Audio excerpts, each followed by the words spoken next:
Bonjour à tous, aujourd'hui on va parler d'un instrument peu connu, enfin, je pense que la plupart d'entre vous ne le connaissent pas, c'est le piano à pédalier. Donc on va voir un petit peu son histoire et son répertoire. Donc comme vous pouvez le voir sur l'image, ça ressemble évidemment à un piano avec un pédalier comme un orgue. Première chose à écarter immédiatement, c'est la différence avec l'orgue. Il y a plusieurs différences. Tout d'abord, la disposition des pédales du pédalier. Donc je ne rentre pas dans le détail parce que ça nous amènerait évidemment à parler de l'orgue, ce qu'on fera plus tard. Mais sachez que le pédalier est quelque peu différent et que surtout il est beaucoup plus étendu. Vous avez un octave de plus ou en nombre de pédales. Vous avez 24 pédales pour ce piano à pédalier au lieu de 16 pédales pour les orgues.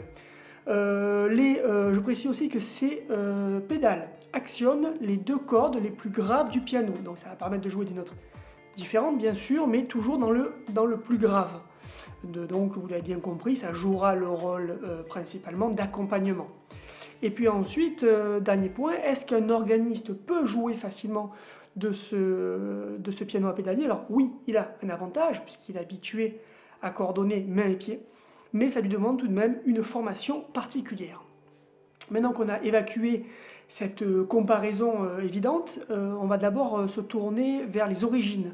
D'où vient le piano à pédalier? Alors comme le piano, il est originaire d'instruments à clavier plus anciens, donc, et principalement du clavicorde. Alors le clavicorde aussi, on le verra par la suite, c'est un instrument à clavier qui est un petit peu l'ancêtre du piano et qui servait principalement à l'étude. Donc on sait que dans la littérature, il apparaît qu'il existait au XVe siècle des clavicordes à pédalier, même si on n'en a pas conservé. Nous avons aussi des clavicordes à pédalier du XVIIIe siècle. Alors ça par contre, nous les avons. Et nous savons que Bach a certainement joué, voire possédé un clavicorde à pédalier. Donc ce clavicorde à pédalier, ou à pédale, hein, les deux sont, on va appeler ça clavicorde à pédale, à pédalier, donc de 1760 notamment par Johann Gerstenberg. Donc vous pouvez le voir au musée de l'instrument à Leipzig, si vous passez par là, ou certainement par internet. Aussi le clavecin, puisque c'est un instrument qui est assez différent finalement du piano. Je rappelle que le clavecin, c'est des cordes pincées, alors que le piano sont des cordes frappées. Mais tout de même, on sait qu'il existait des clavecins à pédalier. Il ne nous en reste plus, mais certains clavecins que nous possédons du XVIIIe siècle montrent qu'ils possédaient au départ un pédalier.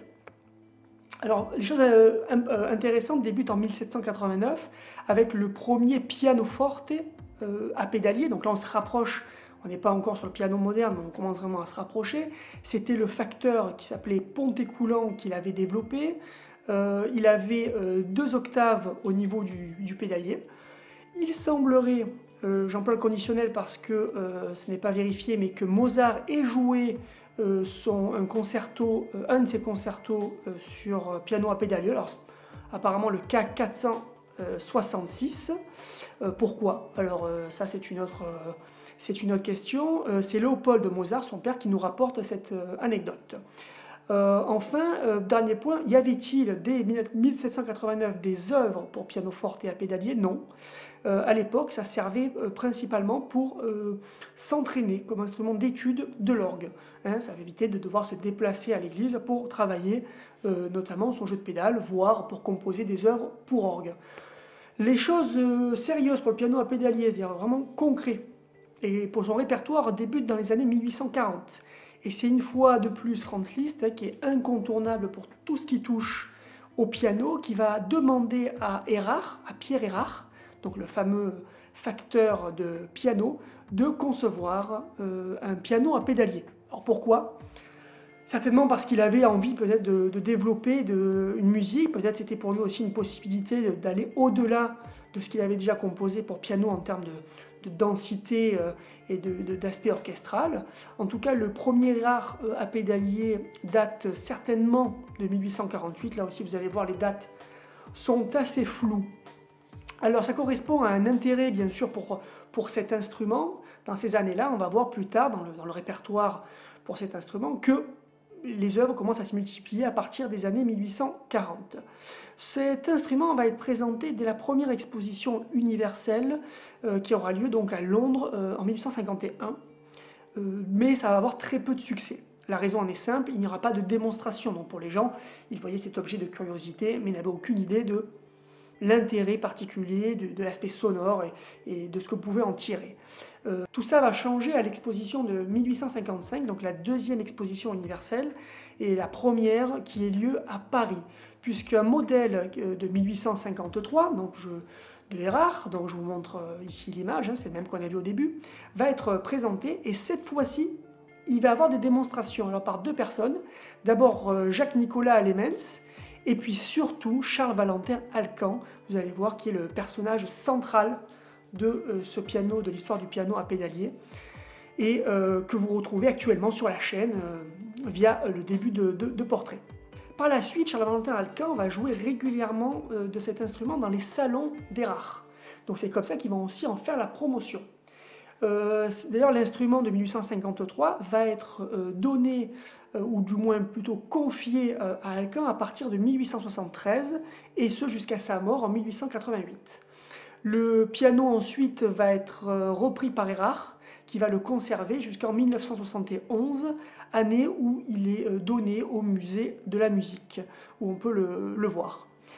Entre-temps, il va avoir un autre célèbre instrument qui va être réalisé par Erard, cette fois-ci sous la férule de Sébastien Erard. C'est un modèle de 1873 et c'est certainement le plus perfectionné de tout le 19e siècle. Ce piano à pédalier va être mis à disposition de plusieurs célèbres compositeurs, parmi lesquels César Franck, Gabriel Fauré, Maurice Ravel, Vincent d'Indy, Florent Schmitt et Darius Milhaud. Du moins pour la... Donc là c'est une liste pour les compositeurs français ou du moins pratiquants en France. Alors jusqu'à là c'était assez compliqué parce qu'il y avait très peu d'instruments et forcément pour pouvoir composer, voire faire des concerts, ça limitait énormément. Cette situation va changer grâce à Luigi Borgato qui en 2001 va créer un système totalement extraordinaire qui s'appelle le double Borgato. Le système est en fait, l'idée est simple, c'est dire la meilleure façon d'avoir un piano à pédalier, c'est finalement de transformer deux pianos à queue séparés en un piano à pédalier. Et c'est ce qu'il va réaliser avec ce double Borgato. Si vous avez ce système, il vous suffit ensuite d'avoir n'importe quel piano à queue pour les constituer en piano à pédalier, comme vous pouvez le voir sur l'image. C'est peut-être plus parlant. Donc vous allez avoir le pédalier qui va actionner les cordes du deuxième piano à queue. Parlons maintenant du répertoire pour terminer, le répertoire spécifique, ou du moins, alors spécifique c'est un petit peu compliqué parce que c'est toujours assez difficile de savoir est-ce qu'il s'agit d'une œuvre pour orgue qui est jouée aussi sur piano à pédalier, inversement. Alors on peut le voir des fois par un élément simple, c'est que vu que le piano à pédalier possède plus de touches au niveau des pieds, forcément, il y a des œuvres qu'on ne peut pas jouer à l'orgue. Donc ça exclut immédiatement et ça permet de savoir que c'est une œuvre spécifique. Donc tout commence, je vous l'ai dit un peu plus tôt, dans les années 1840, avec une œuvre de Alexandre Boelli, donc qui fait 12 pièces, opus 18.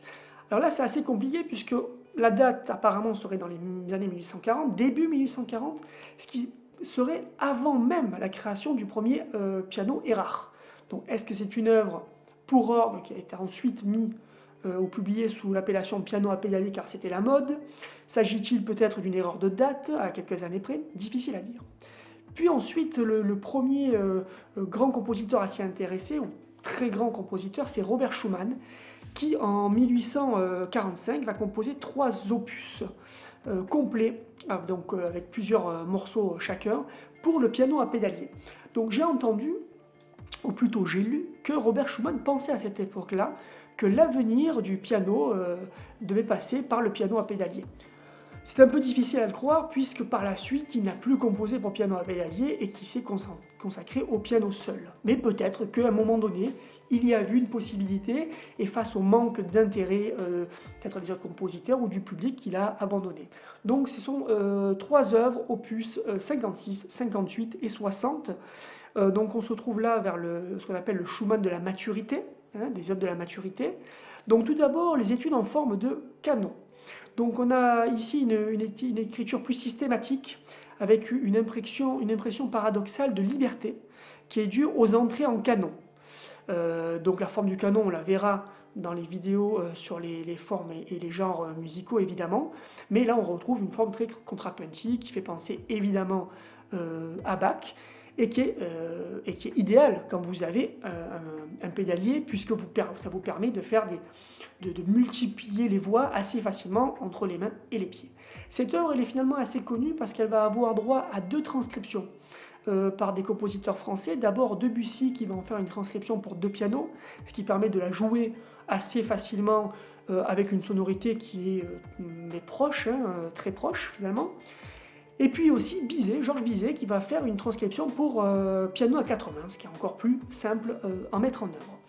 Schumann va ensuite, donc la même année, en 1845, composer des esquisses pour piano à pédalier. Donc ici, on est dans une écriture homophonique qui est plutôt pittoresque. Donc on sait la passion de Schumann pour les œuvres courtes, les esquisses. Donc ici, je pense qu'il a voulu essayer ces formes courtes et ces formes plus pittoresques sur le piano à pédalier. Enfin, il fallait s'en douter, il va terminer avec 6 fugues, et en plus 6 fugues sur le nom de Bach. Alors, pour ceux qui ne le savent pas, sur le nom de Bach, c'est très simple. En fait, pour les Français, on utilise pour les notes Do, Ré, Mi, Fa, Sol, La, Si, Do. Mais en revanche, les Anglais et les Allemands utilisent des lettres. Donc finalement, Bach, si vous prenez ces 4 lettres, ça correspond à des notes. Et ça vous fait un motif musical, hein, comme une très courte mélodie de 4 notes que vous pouvez utiliser pour composer des œuvres. Et ça va très souvent être le cas. D'ailleurs, je vais faire bientôt une vidéo à ce sujet. Donc dès qu'elle sera faite, je vous mettrai le lien vers cette vidéo. Alors, pour cette œuvre, évidemment, forme contrapuntique, évidemment, on a un contrepoint d'ailleurs très touffu, mais ça c'est logique vu c'est permis par les 2 claviers, donc on peut multiplier, comme je vous l'ai dit, les voix, mais le ton reste assez peu formel, hein, on n'est pas dans la fugue aussi stricte que chez Bach. Alors pour ces 3 œuvres, je vous mets des liens pour les écouter, hein, on peut trouver assez facilement sur YouTube, je vous ai sélectionné quelques interprétations pour vous faire une idée. Alors après Schumann, hein, on continue cette avancée alors, chronologique, comme vous avez pu le voir, on va avancer chronologiquement dans ce répertoire pour piano à pédalier. C'est bien sûr Franz Liszt, hein, c'est lui qui avait demandé les œuvres. Encore heureux qu'il compose pour le piano à pédalier. Donc Franz Liszt va bien composer une œuvre sur un thème d'un opéra de Meyerbeer, très célèbre compositeur d'opéra à l'époque, sur l'opéra Le Prophète.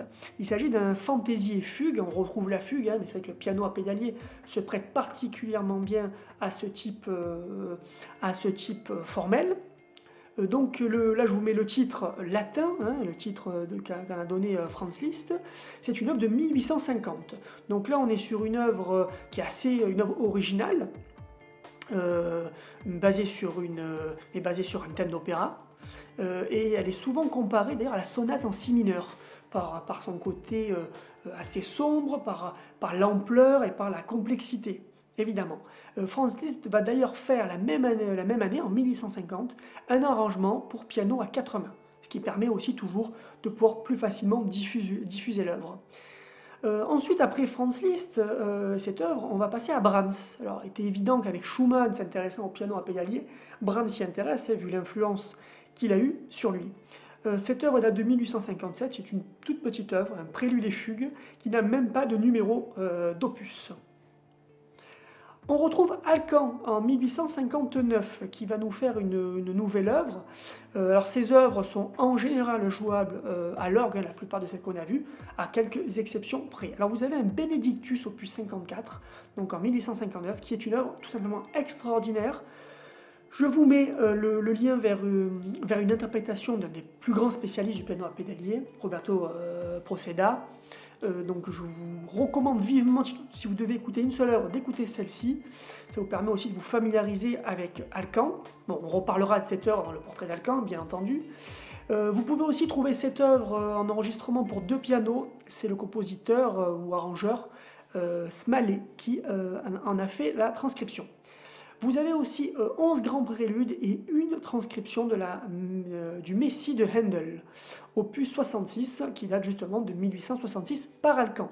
Donc ici vous avez un ensemble un petit peu étrange, parce que vous avez 11 préludes, donc qui rappellent toujours Bach évidemment, et une transcription. La même année, il va composer 13 prières opus 64, aussi pour piano à pédalier. Et enfin, une troisième œuvre, donc une année assez riche pour Alcan, avec un impromptu sur un choral de Luther, donc qui a aussi connu une transcription par Smalley pour 2 pianos. Donc ces œuvres, vous pouvez les trouver pour piano à pédalier enregistré, mais aussi par Smalley. Certainement vers la même année, mais on n'en est pas sûr, il y a eu 12 études pour les pieds seulement. Là, on retrouve l'originalité de Charles-Valentin Alcan, je vous en parle plus longuement dans la vidéo dédiée à Alcan, mais c'était pour lui aussi un moyen didactique, il a toujours été très tourné vers cet aspect pédagogique du piano, il ne voulait pas être professeur au conservatoire pour rien, donc ici c'est travailler sa technique au pied. Donc avant de revenir à Alcan, pour le piano à pédalier, on va avoir alors une histoire à prendre avec des pincettes. Ça serait Saint-Saëns, Camille Saint-Saëns, qui aurait donc composé au départ son deuxième concerto pour piano à pédalier, avant de changer d'avis et de le placer pour piano seul. À savoir que Saint-Saëns avait assisté aux démonstrations de Alcan dans les salons de Erard. Donc, ce qui peut expliquer l'influence. Donc, ça aurait été en 1868, mais encore une fois, à prendre avec des pincettes, cette anecdote où je n'ai pas trouvé de preuves flagrantes. Encore Alcan, qui est vraiment le maître du piano à pédalier, qui va nous revenir cette fois-ci avec 2 œuvres pour terminer moins intéressantes, moins importantes, qui datent toutes les deux certainement de 1872. Il s'agit d'une étude en ré, qui est même inachevée, et d'un bombardo carillon, qui a été transcrit pour 4 mains, pour piano à 4 mains par Alcan lui-même. Donc 2 petites œuvres. Mais l'influence d'Alcan ne s'arrête pas là.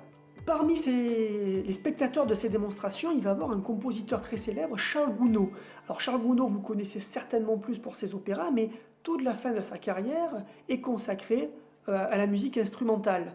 Et il va se tourner vers le piano à pédalier. Donc finalement, il a eu peu de succès pour cette partie-là de sa carrière, du moins la postérité ne l'a pas retenu, et certainement aussi parce que le piano à pédalier n'a pas vraiment percé.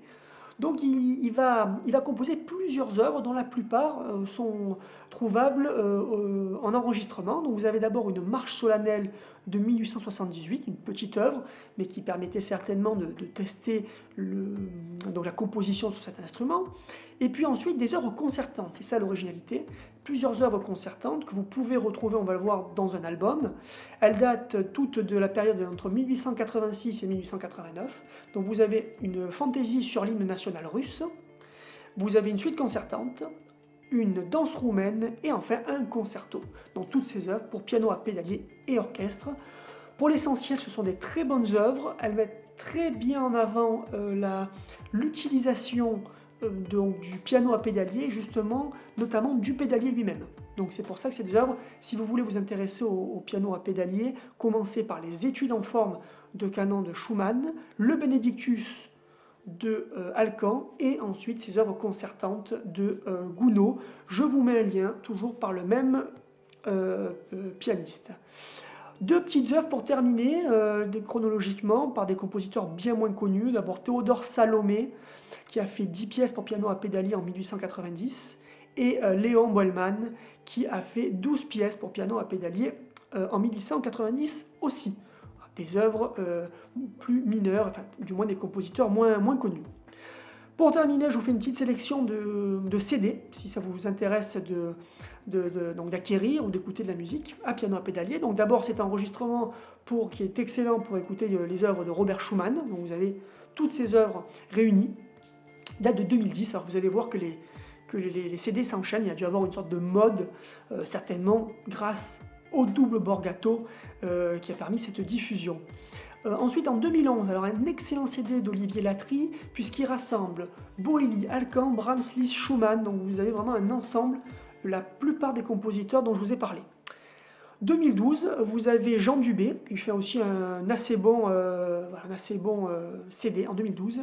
Et puis en 2013, je vous recommande chaudement, Hyperion, dans toujours La recherche d'œuvres rares, a enregistré toutes les œuvres concertantes pour piano à pédalier de Charles Gounod, en plus avec Roberto Proceda, donc le spécialiste.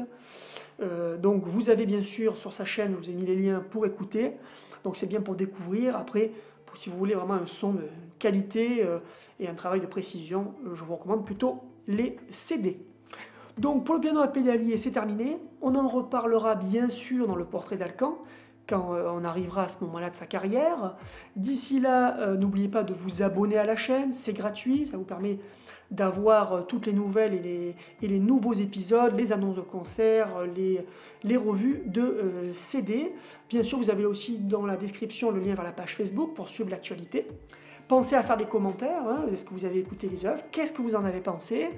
Peut-être que vous pouvez aussi me donner quelques œuvres que j'aurais ratées pour piano à pédalier, voire même des enregistrements, pourquoi pas, hein, ce sera avec très grand plaisir que je vous répondrai. Et puis, je vous dis à bientôt pour une prochaine vidéo. Ciao!